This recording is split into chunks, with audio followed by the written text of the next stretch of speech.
Number two, you also made a new point that westernization is not westernization, it is industrialization or modernization, which was a very good point. Other thing is you should take chance. Once it happened that you started speaking. How should you take chance when there are 8 or 9 people there? Okay, I'll come to that. See, the instance which I am referring to, you started speaking, within 2 seconds number 5 started speaking and you kept quiet. Probably that you should not have done, because had it been number 3 who has spoken a lot earlier, he could have afforded to lose that. But number 1 and number 2 you spoke very low initially. So once you have a chance, you should always speak. You should not get, say, overcome by some other person.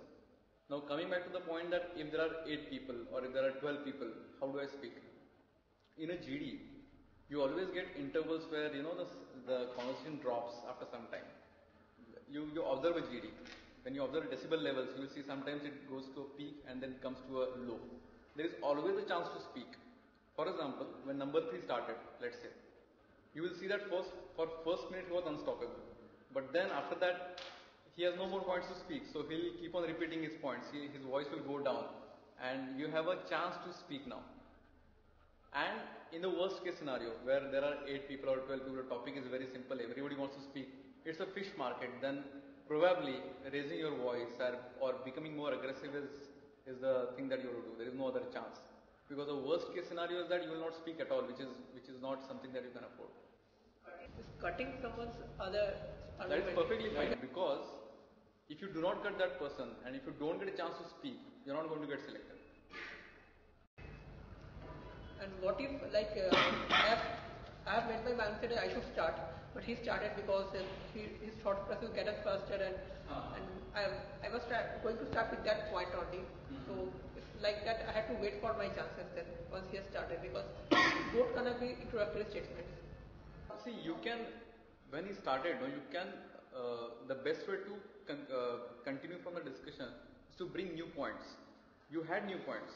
You spoke about modernization, which was a very valid point. And this is such a common topic that there are so many aspects that you can speak about. English is a language of common use today. It's so common. Nobody speaks in Hindi, nobody speaks in vernacular language at an official level, isn't it? So that way you should have new ideas and you should look for the opportunity to speak. Now, coming to number 1, I think you spoke very less and you didn't make any new points. So the person, see, when I'm sitting as a panelist, who are the people whom I notice? The starter I'll notice, because he's the one to start the GD, he's the one who makes the first impression. And second thing is who makes a very good point, a new twist to the whole discussion. So that is what I'm looking at. So that's why I could remember number 2 and number 4, because they made new points. And number 5, you spoke more than number 1, number 2. But again, you didn't have new points. So probably you can think of bringing some new aspects to the discussion. That will be very beneficial. Thank you. I have a question. When the GD is becoming like this market, everyone is speaking at my voice level and all. When you are interrupting, sometimes I have seen the whole group is out of, no one getting selected. So how to make your entry when everyone is speaking at high pitch, everyone is speaking at high voice level? If someone was speaking at low voice level, you are finding he has made his point, his voice is going low, just interrupt at that point. But when everyone is speaking, everyone has point, then how to make it? The panelists, they are watching you very closely. What point you are trying to make?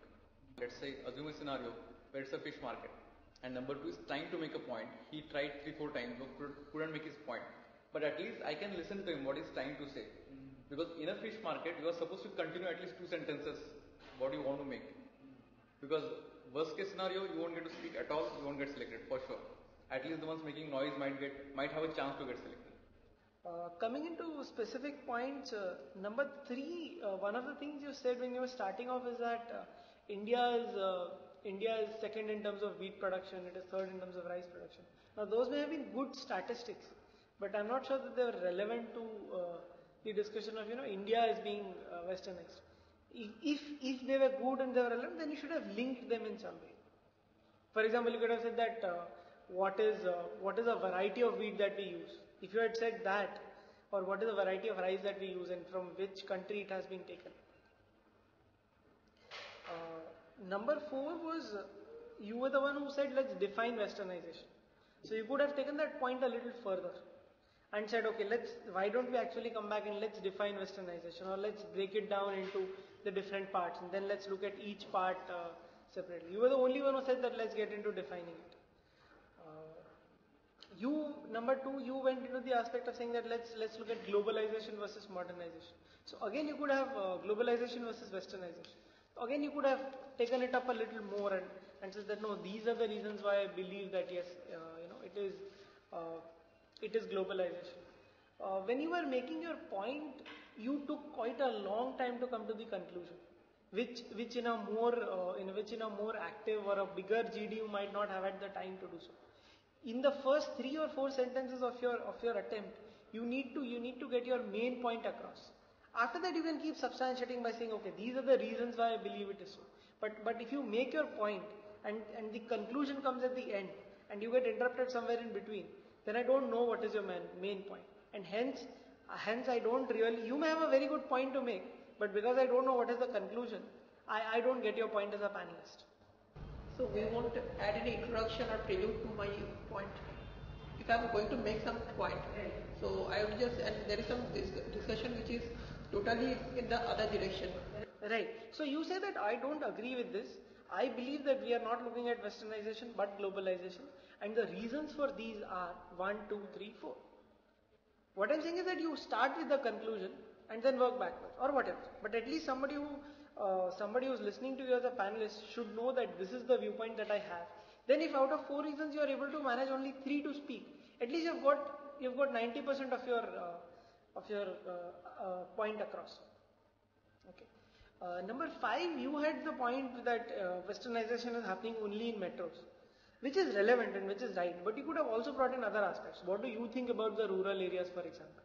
Do you think they're westernized? Do you think they're not westernized? As of now, I know only one sub part of what you think. That okay, you think that the metro cities are getting westernized, and yes, they are, which is there. But what do you think about the rural areas? What do you think about family values? What do you think about something else?